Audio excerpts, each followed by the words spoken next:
أنا رضوان، جيت من ولاية عين دفلة، بلدية زدين. جيت نحوس على يما. صافي لونطو ملي ما نعرفهاش خلاص. كنت كنت كبير. كي كبرت باش عرفت بالقصة باللي أنايا صافي فوالا باللي جابوني ناس ورباوني. جابوني مولا 3 أشهر من مستشفى مليانة، و سنة 2 أفريل 1989 مليانة اكزاكتومون. عاود فقط تاريخ الميلاد بالك هاد المرأة 2 أفريل 1989 1989 ما كنتش نعرف بالقصة. أنا ما كنتش على بالي. من المستشفى فقط؟ مستشفى مليانة. مستشفى مليانة. ما كنتش نعرف بالقصة. أنا من بعد كي كبرت كنت نسمع الحكايات بزاف يحكوا عليا. يقول لك ما يقولوا ليش أنا شخصيا، يقولوا باللي انت ماكش ولد هذا الناس اللي رباوك وولد كذا. على كل حال ما كاش اللي قاسني وما كاش اللي جرحني. المجتمع اللي عايش فيه نورمال. من بعد كي كبرت الناس القراب مني قالوا لي انت يا باللي ماشي كيما راك تفكر انت باللي زعما ولد السبيطار ولا ولد هكذا. قالوا لي باللي انت يا خطفوك وانت يا داروا لك وتعملوا لك ثم شغل تخلطت عليا الحاله. ما عرفتش كيفاش. كانوا دائما كاين ناس هذو هما اللي كانوا سبب. ممكن مانيش عارف انايا مانيش نتهم في الناس ولا كانوا سبب في القصه تاعي، في الحكايه تاعي. وكان ما على باليش اسكو صح خطفوني ولا اصلا ما على باليش انايا كيفاش الحكايه. واحد يقول لي شراوك بالدراهم، كل واحد يمشي يقول لي. ثم ما عنديش قصه صافي صحيحه. من بعد خلاص تخلطت لي انا الحكايه. ما كانش زرتهم وانا عايش مع بابا. كاين يما ماتت اللي رباتني، ماتت ما عندهاش بزاف، عندها حاجه 10 سنين ولا ملي ماتت. واني عايش انا وبابا في عمره 92 سنه اللي رباني. انا ندير له كلش. انا نطيب له، انا نغسل له، الجميل في انا ندير له كلش. انه الانسان اللي رباه في عمره طويله، وهذا رساله نوجهها للمشرق في قلوبهم هما. شو انا ملي بديت عندي صافي لونطو ملي راني عايش وحدي انا وبابا.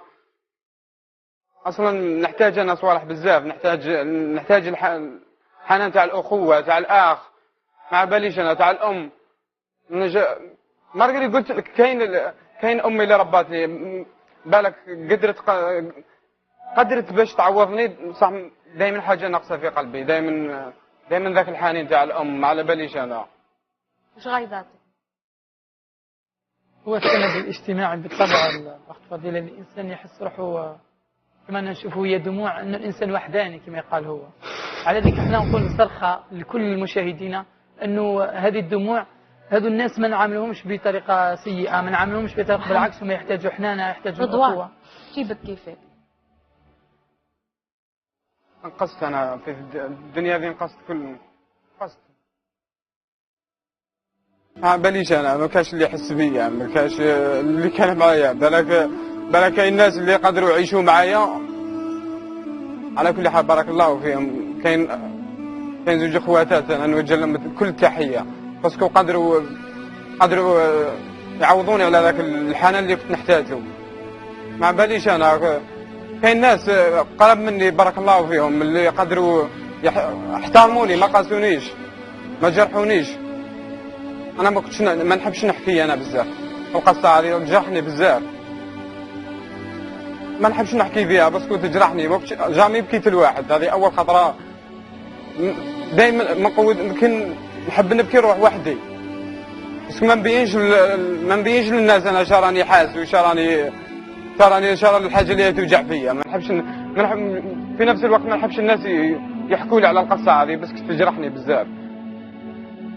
كاين واحد الانسان ثاني الا سمحتي نقدر نوجه له كل التحيه باسكو وقف معايا وقال لي انت اخويا، انت صديقي، انت حبيبي. قال لي ديرني واحد من خوك من خاوتك. انا نقدم كذلك التحيه. نوجه يوسف اللي ما قدرش يجي معايا اليوم. بابا راه مريض. نقول له ربي يشافيه ان شاء الله.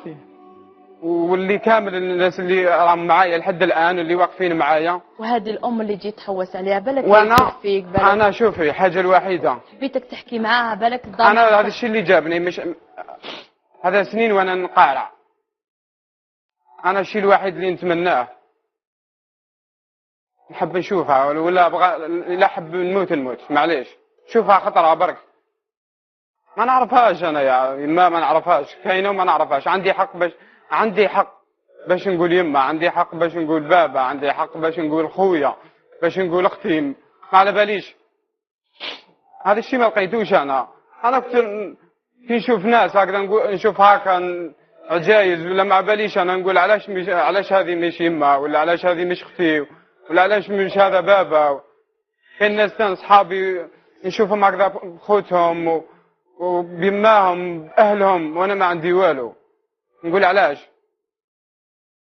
نعاود نرجع نقول الحمد لله يا ربي على الحاجه اللي طاحاني.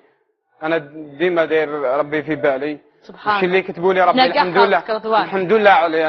انا نشكر ربي الحمد لله. راني حاجه مش خاص مرقري مانيش عايش مليح ولا بصح ماني يحتاج والو، معليش. كل حاجه نتصدى لها انا، كل حاجه راني واقف لها، وكل حاجه برك حاجه واحده ما قدرت لهاش الفراق تاع الام هذا اللي ما قدرتلوش. صح حقيقة. نعود فقط الله شوف يقولوا فقط إذا سالت دمعة الرجال صعيب جدا. خونا نقولوا له باللي كاع احنا خوتك، الجزائريين كلهم خوتك، تأكد باللي احنا كاع خوتك وكاع نتألموا لآلامك. أنا عجبتني كلمة قالك الحمد لله. أنا ما نشكر الله عز وجل رغم أنه يحتاج في الأمر، يحتاج أي واحد كلمة، نحتاج كلمة بابا ويما. أنا نستغل هذه الحادثة. يا اللي عندكم والديكم، يا اللي عندك باباك، يا اللي عندك يماك، كيف راكم فرط فيها؟ هاوليك شو سبحان الله يبكي باش قالك نسمع كلمة يما ونموت. هذا اللي عندك بابا قدامك وعندك يماك ومفرط فيها وتاركها، هاوليك عينة قالك نسمع كلمة يما فقط ونموت. أنا نشكر كذلك الصديق ديالي اللي كان معاه، اللي حاول باش يكون معاه. نقول لك ان شاء الله نسال الله عز وجل يسهل له هذا الامر باش يلقى الوالده ديالو، وتاكد بان الله عز وجل سيأجرك. هو شوفي راهو بار بالوالده ديالو رغم انها ماهيش موجوده معاه، بار بها ماهوش موجوده معاه.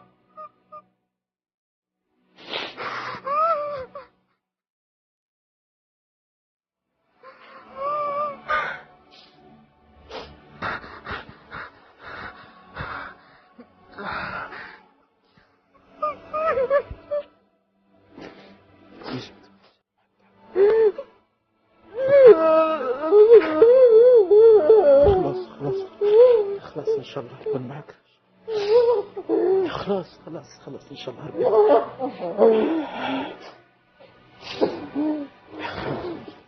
ما دارنا في الكلام. خلاص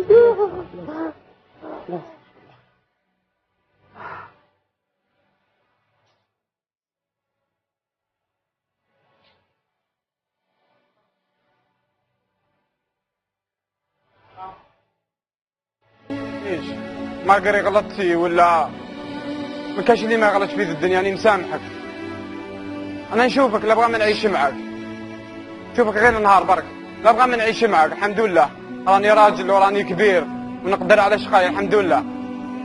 نشوفك برك لا بغى ما نعيش معك غير خطره برك. الله اخت فضيله شحال من واحد انا ربي راه يسوق الاحداث هذه باش نتعظوا باش نخافوا الله عز وجل. اذا ما خفناش الله عز وجل وما خفناش العقوبه، علاش كل مره يجينا واحد ولا تجينا وحده؟ وكاين الاف، وكاين الاف. هذه عينه هذا واحد وهذيك ليله وحده وهذا كذا. علاش نفطروا القلوب تاع ابنائنا؟ علاش نفطروا القلوب تاع واحد؟ شوفي ما شاء الله راجل ومره شحال عندنا الاف راه موجودين في المجتمع. اذا ما خفتوش الله عز وجل يا اولادنا يا الشباب يا النساء، اذا ما خفتوش الله عز وجل، هل تحبوا دائما واحد يجي نادم مع هكذا يحب يسمع كلمه يماه ولا يسمع كلمه بابا؟ اتقوا الله عز وجل وخافوا الله عز وجل. اي علاقه كاين علاقات شرعيه، علاش تروحوا للحرام؟ ربي ما دام حرم حاجه فيها ما ضره. اذا ما خفتوش ما كاش عقاب وما كاش جنه ونار، هل تحبون يجي واحد يبكينا هكذا ولا احنا نبكوا معاه؟ هل يعجبكم هذه المناظر؟ هل تعجبكم هذه القلوب التي تتفطر؟ هي رسالة دائما من منبر خط أحمر، دائما لكي نوعي الأسر ونقولوا لهم إنسان مهما ما يحس بالجمرة غير اللي كنت نعاودها.